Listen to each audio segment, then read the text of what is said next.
91 के बाद भारत में जो हिंदुत्व का उभार हुआ है और उसके बाद की आप देखिए दौर में जो इतिहास से जुड़ी हुई फिल्में बननी शुरू हुई हैं, उसमें रिसर्च हुई है।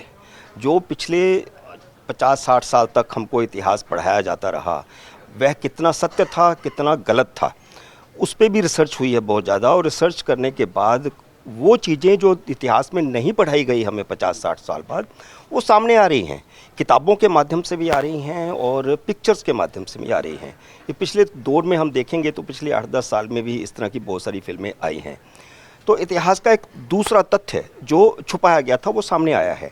तो उसको लेकर के हिंदुस्तान के मुसलमानों के साथ समस्या ये हो रही है कि वे मुग़लों को अपना पूर्वज आज भी मानते हैं। वहाँ से निकलना होगा उनको, क्योंकि आज देश अलग स्थिति में है और देश के बंटवारे के बाद मुसलमान अपना देश बना चुके हैं। उसके बाद जो भारत में देश में मुसलमान रह गए हैं, उनको भारतीय संस्कृति के साथ अपने आप को जोड़ना होगा। वो रहे ही इसलिए थे क्योंकि वो रिजिड नहीं थे। वो परिवार मुस्लिम परिवार जो हिंदुस्तान में रह गए, वो रिजिड नहीं थे। तो उनकी जो आने वाली पीढ़ियां हैं आगे वाली, वो रिजिड हो रही हैं। तो ये एक देश के लिए मुझे लगता है कि आने वाले समय में बहुत समस्या खड़ी हो सकती है।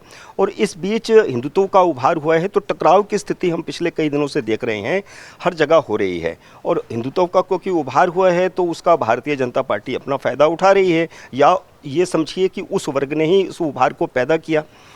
तो ऐसे समय में भारत के मुसलमानों को, चाहे वे अबू आज़मी हों या दूसरे भी हों, मेरा बल्कि मानना ये भी रहता है कि राजनीतिक दलों के अंदर जितने भी मुसलमान हैं, वो चाहे किसी भी पार्टी में हैं, उनकी सोच एक है।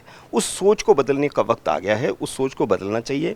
और अबू आज़मी ने उसकी शुरुआत करके ये दिखाने की कोशिश की है कि भारत का मुसलमान आज भी मुग़ल काल में जी रहा है।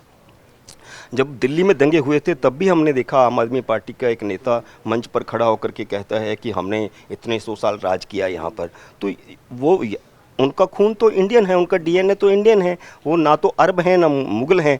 तो भारत के मुसलमान जब तक अपने आप को जोड़ेंगे नहीं, तब तक उनके दिमाग में ये बात आएगी नहीं कि कैसे औरंगजेब की तारीफ़ करनी है, क्यों तारीफ़ करनी है। उस छावा फिल्म की महाराष्ट्र में, जिसमें संभाजी महाराज हों या शिवाजी महाराज हों, छत्रपति शिवाजी हों, उनके बारे में एक सेंसिटिव वहाँ पर सेंसिटिविटी है। और दूसरा मैं समझता हूँ कि अगर राजनीतिक दृष्टि से देखा जाए तो जो हिंदुत्व की विचारधारा के खिलाफ इस समय राजनीति कर रहे हैं, वो बार बार महाराष्ट्र में जाकर के ही इस तरह की बात क्यों करते हैं। कभी औरंगजेब को लेकर के कहना या कभी वीर सावरकर को लेकर के कहना, तो वो हिंदुओं की भावनाओं को भड़काने की कोशिश करते हैं। अब देखिए, अब इंडिया अलायंस में इस समय उद्धव ठाकरे भी हैं, अखिलेश यादव भी हैं। और कल उद्धव ठाकरे ने तो ये तक कहा कि क्यों 26 तारीख तक के लिए सस्पेंड किया गया है, उसको निकालो यहाँ से। हालांकि इसका कोई लाभ नहीं होगा निकालने वाली, वहाँ पर ऐसी भावनाएं हैं, विधानसभा में भी ऐसी भावनाएं देखी गई कि कानून का हम देखें कि क्या कानूनी तौर पर निकाला जा सकता है। हाँ, विधानसभा निकाल सकती है, पार्लियामेंट में भी जैसे बहुत सारे सांसदों को निकाला गया, लेकिन उसके बाद क्या? उसको आगे 6 साल के लिए, 5 साल के लिए या 1 साल के लिए भी चुनाव लड़ने से आप प्रतिबंधित तो नहीं कर सकते। वो फिर वहाँ से जीत करके आ जाएंगे, तो इसका तो कोई लाभ नहीं है। ऐसा टकराव इस हद तक तो नहीं होना चाहिए। तो जैसे अब उद्धव ठाकरे ने तो यहाँ तक कह दिया कि वो यूपी में जाकर के चुनाव लड़ें, यूपी के हैं। तो इस तरह की चीज़ें जो हो रही हैं, मैं समझता हूँ समाज को तोड़ेंगी और मुसलमानों को इसमें थोड़ा सेंसिटिविटी दिखानी चाहिए।